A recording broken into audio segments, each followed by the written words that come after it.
अस्सलाम वालेकुम नाज़रीन, मेरा नाम अली रज़ा है और आप देख रहे हैं कराची टुडे। और हम बात करते हैं कराची के अहम इश्यूज़ के ऊपर, कराची में होने वाली सियासी तब्दीलियों के ऊपर और साथ साथ बहुत सारी टेक्नोलॉजीज़ और मसाइल और उनके हल के ऊपर।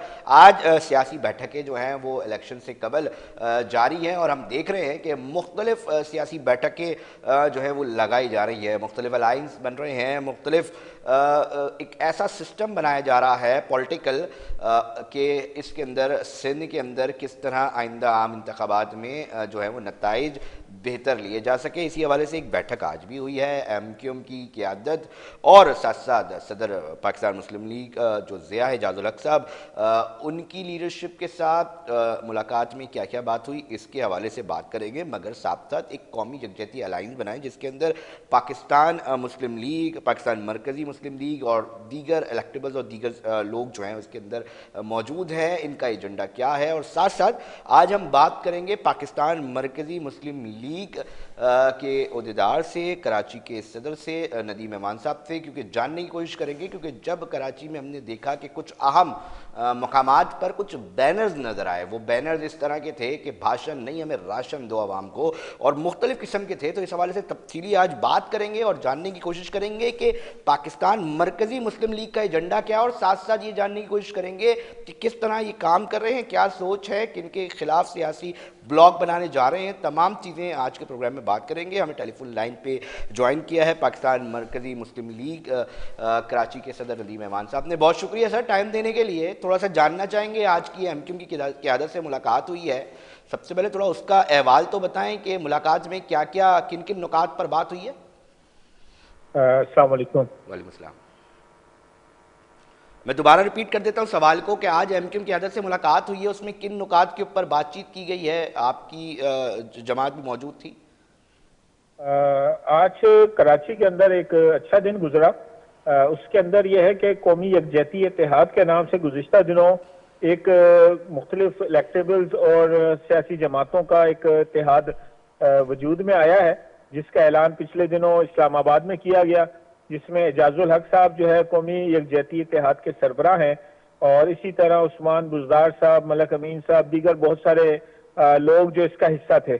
इसी तरह लाहौर के अंदर दूसरा एक्टिविटी थी, तो उसमें खालिद मसूद सिंधु साहब जो सरबराह है पाकिस्तान मरकज़ी मुस्लिम लीग के, इनके साथ उन्होंने एक मुश्तरका प्रेस कॉन्फ्रेंस की और पाकिस्तान मरकज़ी मुस्लिम लीग ने इस इत्तेहाद का हिस्सा बनने की हामी की। और यह है कि मुल्क भर में मरकज़ी मुस्लिम लीग के 530 सूबाई और कौमी हलकों पे इस वक्त उम्मीदवार अपने कागजात नामजदगी जमा कराने के बाद स्क्रूटनी के मराहिल मुकम्मल कर चुके हैं।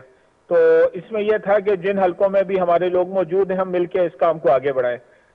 इसी तरह एक आज का दिन था, एजाजुल हक साहब की कराची आमद थी, तो उन्होंने मरकज़ी मुस्लिम लीग हाउस कराची में भी एक प्रेस कॉन्फ्रेंस की और उसमें मुख्तलिफ चीज़ों का उन्होंने इजहार किया। उनका सबसे बड़ा जो मामला था कि पाकिस्तान जिन हालात से गुजर रहा है, इन हालात में ज़रूरत है कि हम सब मिलकर इनको इन मुश्किल हालात से निकालें, और ज़रूरत इस वक्त यह है कि हमें कोई इस तरह का अलायंस बनाया जाए कि जो अवामी इशूज़ को, क्योंकि इस वक्त 16 जमातें जो मुश्तरका पिछले दिनों बड़ी जमातों ने आपस में हुकूमत की, वो भी एक दूसरे से दस्तो गिरेबां है, एक दूसरे पे इल्ज़ाम लगा रहे हैं। तो ये सियासत को ना हमें आगे बढ़ाना चाहिए। थोड़ा सा नदीम अमान साहब इस हवाले से भी अहवाल हम जानना चाहेंगे, नाजरीन तक भी पहुंचाना चाहेंगे। सिंध के अंदर अगर हम देखते हैं तो हमें दो सियासी जमातों की एक अलग और मखसूस हैसियत जो है वो मालूम होती है, MQM और साथ साथ पाकिस्तान पीपल्स पार्टी। आपने मुलाकात की MQM के साथ और एक पॉजिटिव वे में बातचीत हुई है, तो पाकिस्तान पीपल्स पार्टी से भी मुलाकात करेंगे या नाला है? देखें, आज हमारी दो मुलाकातें हुई हैं। एक पीर साहब पगाड़ा से किंगरी हाउस में एक बहुत अच्छी मुलाकात हुई, जिसके ऊपर उनसे सारी बात की गई कि इस वक्त जो सिंध की सूरत हाल है और दीगर। इसी तरह MQM का जो मरकज है उसमें यह वफद गया, वहाँ पे मुस्तफ़ा कमाल साहब, अनीस कायम खानी साहब और राब्ता कमेटी के जो दीगर लोग थे उनके साथ मुलाकात हुई, और वहाँ पे भी यही सारी बात की गई कि भाई इस वक्त जो सूरत हाल इस वक्त सिंध की बनी हुई है, तो इस सिंध के सूरत हाल में ये काम करना चाहिए। हम तो अपने इस अलायंस को आगे बढ़ाने की बात करते हैं। जहां तक बात आपने सिंध की है, तो सिंध के अंदर गुज़िश्ता 15 सालों से जिनकी हुकूमत है, आपने नाम लिया बड़ी जमात पीपल्स पार्टी, तो इस वक्त जो सूरत हाल कराची और अंदरून सिंध में जो बनी हुई है, इसकी असल जिम्मेदार भी तो यही जमात है। अगर हम लोगों के मसाइल के हल के लिए निकलना चाहते हैं तो हम ये समझते हैं कि हमें उन लोगों को आगे लाना चाहिए जो मसाइल के जिम्मेदार नहीं है, बल्कि मसाइल के हल के लिए कुछ कोशिश और जज्बा रखते हैं और उनको उनमें सलाहियत मौजूद है कि वो आगे बढ़ के कराची शहर को और सिंध को उन मसाइल से बाहर निकाल सकें। नदीम अमान साहब, ये भी जानना चाहेंगे, आखिर पाकिस्तान पीपल्स पार्टी बिल्कुल क़यादत में, क्योंकि उनको लोगों ने वोट दिया है ना, बात ये है कि जिनको लोग वोट देंगे वही इक़्तिदार संभालेंगे, वही हुकूमत करेंगे। तो आपकी नाला होने की वजूहत थोड़ी जान सकता हूँ मैं कि आप कसूरवार पूरा पाकिस्तान पीपल्स पार्टी को करार दे रहे?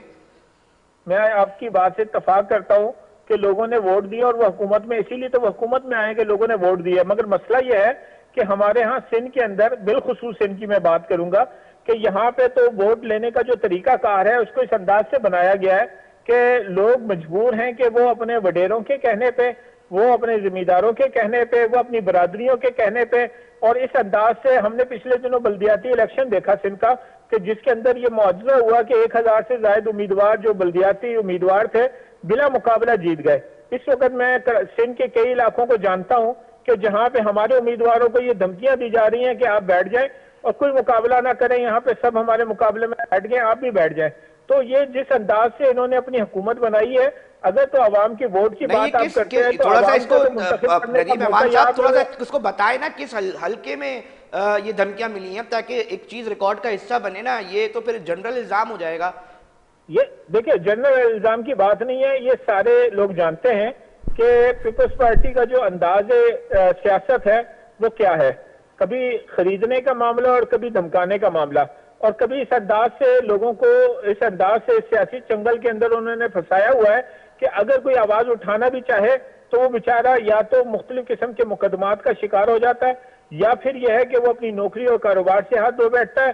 और इस सूरत में किसी के लिए आवाज उठाना मुश्किल है। हम ये समझते हैं कि इस वक्त जरूरत यह है कि हम हर हल्के से हम ना पीपल्स पार्टी के लिए मैदान को खाली ना छोड़ें, अपने हर हल्के से मतलब ये कौमी इत्तेहाद आवाम के ऊपर, इस बात को आवाम पे छोड़ा जाए कि वो किसको मुंतखब करती है, किसको वोट देती है और किन लोगों को आप देखिए नदीम साहब, फिर ये जो आप बात की है ना, आपने बात तो बड़ी पॉइंट की है कि वडेरे, जागीरदार, जमींदार, मगर सवाल ये उठता है ना कि वहाँ का जो कमज़ोर तबका है उसके मसाइल जो है वो थानों के अंदर हल नहीं हो रहे होते जब वो एक आम शहरी की तौर पे जाता है। उसका मसला जो है वो वही वडेरा जो है ना वो हल करता दिखाई देता है। मसला ये है कि वही ज़मींदार जो है उसको मसाइल से निकालता दिखाई देता है। मसला ये है कि नौकरियों की बात आती है तो वही वडेरा जो है उसको नौकरियां दिलाता हुआ नजर आता है। तो निज़ाम का जो मसला है वो कैसे ठीक होगा? ये बात आपकी दुरुस्त है कि जब नौकरियां वडेरा दिला रहा हो, SHO वो लगवा रहा हो, तबादले वो करवा रहा हो, तो जो उसके कहने पे ड्यूटी पे आएगा वो किस तरह लोगों के साथ काम कर सकेगा। हम तो ये समझते हैं कि इस निज़ाम में इस्लाहात की जरूरत है, कुछ अच्छे लोगों को आगे आने की जरूरत है, ये ऐसे नौजवानों को, बासलाहियत लोगों को कि जो निज़ाम के अंदर बेहतरी ला सकते हैं। और पाकिस्तान मरकजी मुस्लिम लीग और इस वक्त कौमी यकजहती इत्तेहाद के नाम से ये जो अलायंस आ रहा है, तो इसके अंदर जो जमात के लोग हैं, जो तंजीमें हैं, ये एक दूसरे को सपोर्ट करके उन लोगों को आगे लाने की, उन चेहरों को आगे लाने की कोशिश करेंगी कि जो इस वक्त माशरे के अंदर, या बिलखुसूस सिंध की अगर आप बात करें तो सिंध के अंदर वो अपनी आवाज को उठा सकें। और इस हवाले से अच्छा, मैं अगर एक सवाल करूं नदीम अमान साहब आपसे कि आप क्या समझते हैं कि कराची बिलखुसूस और बिलअमूम सिंध के दीगर शहर और गांव कहां आप समझते हैं कि पाकिस्तान मरकजी मुस्लिम लीग जो है वो अपने अच्छा वोट बैंक रखती है या वोट बैंक बना पाएगी? देखें जी, मैं इसमें एक पहले वाज़ेह बात करूंगा कि पाकिस्तान मरकजी मुस्लिम लीग इस वक्त पहला जनरल इलेक्शन लड़ने के लिए मैदान में उतरी है। ठीक है। अलबत्ता हमने उन लोगों का इंतखाब किया कि जो माशरे में पहले से अपना एक समाजी किरदार रखते थे, जो पहले से इलाकों के में काम करते थे, जिनका जो अपने किरदार के साथ, अपनी खिदमात के साथ लोगों के सामने पहले से वो चेहरे मौजूद थे। और मैं ये समझता हूं कि जब इस तरह की उम्मीदवारों को आप लेकर आते हैं तो फिर उनके लिए आगे अपनी जगह बनाना जो है ना ज्यादा मुश्किल नहीं होता। उम्मीदवारों का इंतखाब इलेक्शन का पहला मरहला होता है और हम अपने इस पहले मरहले में अल्हम्दुलिल्लाह कामयाब हुए कि हम कुछ ऐसे लोगों को लेकर सामने आए हैं कि जिनसे लोगों को उम्मीदें भी वाबस्ता हैं और मैं अल्लाह से उम्मीद रखता हूं कि वो इस इलेक्शन में सरप्राइज भी देंगे। आपकी किन इलाकों में ज्यादा ग्रिप समझी जाती है, थोड़ा सा जानना चाहेंगे ना, हमें पता भी चले, नाजरीन तक भी मुतालिका जगहों पे भी पहुंचे ना, कि आपकी ग्रिप असल में ज्यादातर कहां पर है। देखिए, इस वक्त मैं अगर पाकिस्तान मरकजी मुस्लिम लीग की बात करूं तो चारों सूबों और वफाक में सूबाई और कौमी हलकों से हम अपने उम्मीदवारों को लेकर आए हैं। हाँ, अलबत्ता एक अगली बात जरूर है कि हम जिन इलाकों में हमारे साथ वो उम्मीदवार मौजूद हैं कि जिनके इलाके में अच्छी गिरफ्त है, ऐसे बहुत सारे इलाके हैं। और जब ये अलायंस की सूरत में हम अपनी कुव्वत को मल्टीप्लाई कर रहे हैं कि हमारे साथ वो लोग शामिल हो रहे हैं, वो जमातें शामिल हो रही हैं जो इलाकों में वोट बैंक तो रखती हैं मगर जीतने की पोजीशन में नहीं है। हाँ, अलबत्ता वो वोट बैंक अगर किसी के साथ शामिल कर लिया जाए तो वो जीत सकता है। अच्छा, तो इस सियासत के अंदर, इस इलेक्शन के अंदर इसीलिए बनाया गया कि ऐसे लोगों को एक दूसरे को सपोर्ट करें और अच्छे लोगों को आगे लाया जा सके। अच्छा, थोड़ा सा पाकिस्तान मरकजी मुस्लिम लीग के हवाले से बताएं ना, आपका मतलब एक ग्राउंड ओवरऑल है क्या, एक लिबरल फोर्स है, एक पॉलिटिकल पार्टी है, मजहबी सियासी जमात है, क्या है? थोड़ा एक आम आदमी जानना चाह रहा है जिसको नहीं पता, तो उसके हवाले से भी बताएं। ये पाकिस्तान मरकजी मुस्लिम लीग बेसिकली किस एजेंडा पर है, क्या सोच रखती है, ताकि एक आम आदमी तक जाए। तो अली साहब, मैं मुख्तसर अगर ये कहूँ कि खालिद मसूद सिंधु साहब सीनियर सुप्रीम कोर्ट के लॉयर भी हैं और इससे पहले सियासत के अंदर उनका एक अच्छा नाम भी है। उन्होंने इस नजरिए के साथ कि पाकिस्तान के लिए जो इस वक्त 75 साल से सियासी जमातें थी, उन हर एक जमात का अपना एक एजेंडा है, अपना एक मंशूर है, मगर हम कायदे आजम की जो मुस्लिम लीग है उसको जिंदा करना चाहते थे। तो हमने कुछ ऐसे लोगों को जमा किया जो दो कौमी नजरिए के ऊपर यकीन रखते हैं, जो हुब्बुल वतनी के हवाले से अपने काम को आगे बढ़ाना चाहते हैं, जो पाकिस्तान को तरक्की और रोशनी और कामयाबी की मंजिल की तरफ आगे बढ़ाना चाहते हैं। जब हमने इस काम का आगाज किया तो पिछले चंद सालों में हमारे पास इसमें मैं ये भी कहूंगा कि मरकजी मुस्लिम लीग को शायद ये मौका भी मिला कि पाकिस्तान के सियासी हालात कुछ इस तरह के हो गए कि मुख्तलिफ सियासी जमातों से लोगों ने हमारे साथ शमूलियत अख्तियार करना शुरू की और मुल्क भर में, बिलखुसूस पंजाब में, रावलपिंडी में, KPK के अंदर बड़ी तादाद में वो लोग जो मुख्तलिफ सियासी जमातों के साथ थे, जब उन्होंने ये हमारा प्लेटफॉर्म देखा तो उन्होंने हमारे साथ शमूलियत का एक सिलसिला शुरू किया। और इस वक्त हमारी अगर आप मीडिया पे, सोशल मीडिया पे कंपेन देखेंगे तो मुल्क भर के अंदर हमारे उम्मीदवारों की एक बेहतरीन इलेक्शन कंपेन जारी है अल्हम्दुलिल्लाह। थोड़ा सा नदीम इमाम साहब ये भी लोग जानना चाहेंगे कि वो कुर्सी को, एक नई जमात है, पॉपुलर पॉलिटिक्स सब करते हैं, बड़ी बड़ी बातें सब करते हैं, बुलंदोबांग दावे सब करते हैं, इलेक्शन से आने के बाद उसके बाद हम देखते हैं कि जो उम्मीदवार मुंतखब हो जाते हैं, अवाम उनको वोट दे देते हैं, तो वो गलियों में उनके साथ बैठना कुजा, उधर आना कुजा नज़र तक नहीं आते हैं। ये शिकायतें एक आम आदमी की नज़र आती हैं। अब ये कुर्सी आपका मेरा ख्याल से जो इंतखाबी निशान है, इससे आप लोग इलेक्शन लड़ने जा रहे हैं, तो फिर इस हवाले से क्या कहना चाहेंगे? ये शिकवा बिल्कुल दुरुस्त है कि रवायती सियासतदान जो है उनका यही अंदाज है कि वो कुर्सी के लिए सियासत करते हैं और कुर्सी पे जब बड़ा जवान हो जाते हैं तो वो अपने आप को बादशाह समझते हैं और दोबारा खिदमत की तरफ नहीं देखते। हमने तो ये इंतखाबी निशान रखा ही इसलिए है कि हम उन लोगों से इस कुर्सी को छीने कि जो इस कुर्सी पे बड़ा जवान होकर करप्शन की सियासत करते हैं। हम ऐसे लोगों को सामने लेकर आए कि जो खिदमत की सियासत करते हैं। हमने अपना स्लोगन दिया, हमारी सियासत खिदमत इंसानियत। और कराची के नदीम मेहमान साहब, हम अगर आपसे जानना चाहें, आप देखें कराची के इशूज़ भी जो है वो देख रहे होंगे, यकीनी तौर पे इनके मसाइल से भी आगाह होंगे।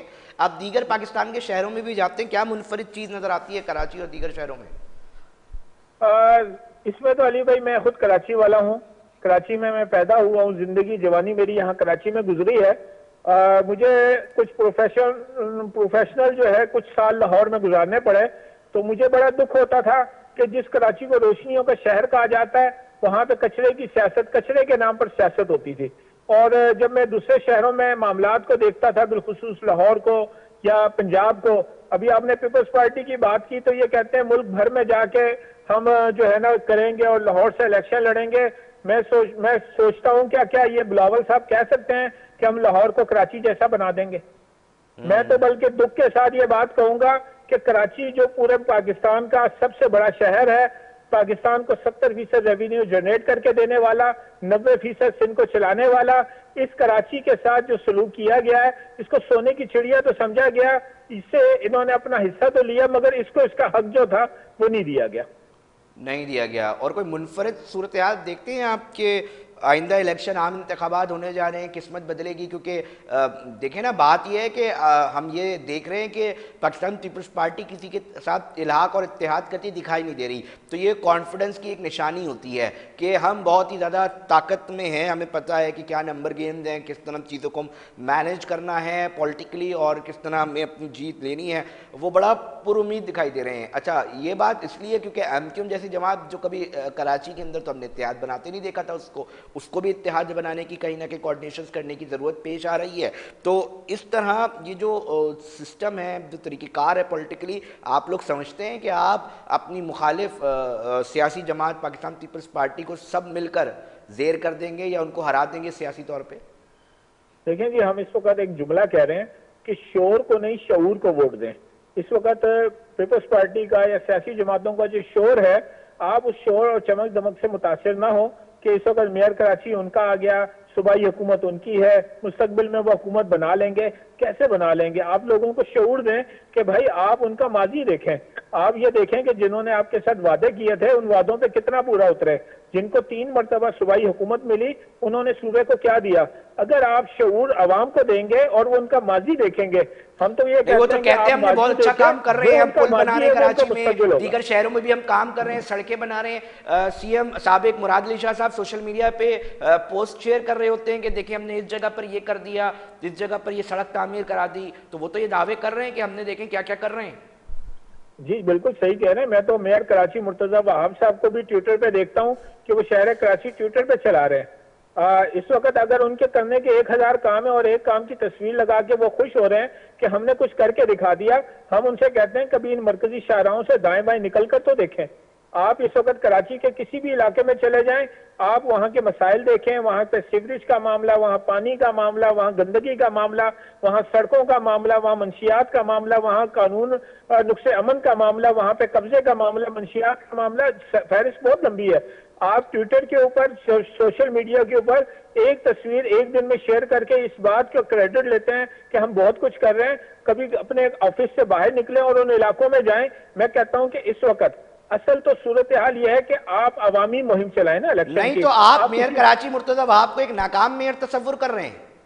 देखिए, मैं तो कहता हूं कि किसी भी इलाके मोहल्ले में चले जाएं और लोगों से पूछें क्या उनको उनके जो उम्मीदें हैं या उनका जो हक है क्या वो उनको मिल रहा है। मैं तो कहता हूं कि अवामी मुहिम चलाई जाए, सियासी तौर पे निकला जाए, सिर्फ टीवी के ऊपर और ट्विटर सोशल मीडिया के ऊपर अपनी कैंपेन को न चलाएं। आखिरी सवाल मुझे दे दें, आखिरी पॉइंट दे दें, अवाम का सामना करें और वो आपको बताएंगे कि आप कामयाब हैं या नाकाम हैं। अच्छा, आखिरी सवाल बस मुझे बता दें, क्या उम्मीदें वाबस्ता हैं आम इंतखाबात को लेकर आइंदा जब भी होते हैं? सर जी देखें, हम तो इस बात के ऊपर हैं, अपनी कौम को कहते हैं कि 5 साल तक इस बात पे कुड़ने के बजाय कि ये इन्होंने हमें कुछ नहीं दिया, 8 फरवरी जिसको इलेक्शन कमीशन ने पोलिंग डे कहा है, हम आवाम से कहते हैं कि इसको एहतिसाब डे बना लें। बहुत शुक्रिया, बहुत शुक्रिया, बहुत शुक्रिया नदीम ऐवान साहब, हमें अपना मौक़िफ़ पेश कर रहे थे, बता रहे थे कि हम भी पाकिस्तान पीपल्स पार्टी के मुखालिफ खड़े हो चुके हैं, बता रहे थे कि मेयर कराची जो हैं वो उस तरह काम नहीं कर रहे, अगर 1000 काम करने के हैं तो वो एक कर रहे हैं। वो बता रहे थे कि सोशल मीडिया से पर कराची नहीं चलाया जाता, ग्राउंड पर कराची चलता है। वो बता रहे थे कि क्या क्या मसाइल हैं कराची, और जब वो दीगर शहरों में जाते हैं तो क्या सूरत हाल देखते हैं। और ये दावा भी किया उन्होंने कि कोई भी लीडर ये बात नहीं कह सकता कि लाहौर जैसा हम कराची को बनाएंगे या बना सकते हैं। इस तरह जो कंपैरिजन किया जाता है तो हम अक्सर देखते हैं कि लाहौर जो है वो आगे बड़े शहरों में नज़र आता है, जबकि कराची ये बोला जाता है कि रेवेन्यू जनरेट करता है, बोला जाता है सिंध का दारुल खिलाफा है, बोला जाता है कि भाई ये चलता है तो पाकिस्तान चलता है। आप पे छोड़ रहा हूँ, अपनी राय ज़रूर दीजिएगा, मैं फीडबैक ज़रूर दीजिएगा। नाज़रीन, वक्त हुआ है ब्रेक का, ब्रेक पर जा रहे हैं, कहाँ हम स्टोरी डिस्कस करनी है, उसके बाद वापस आकर उस पर बात करते हैं।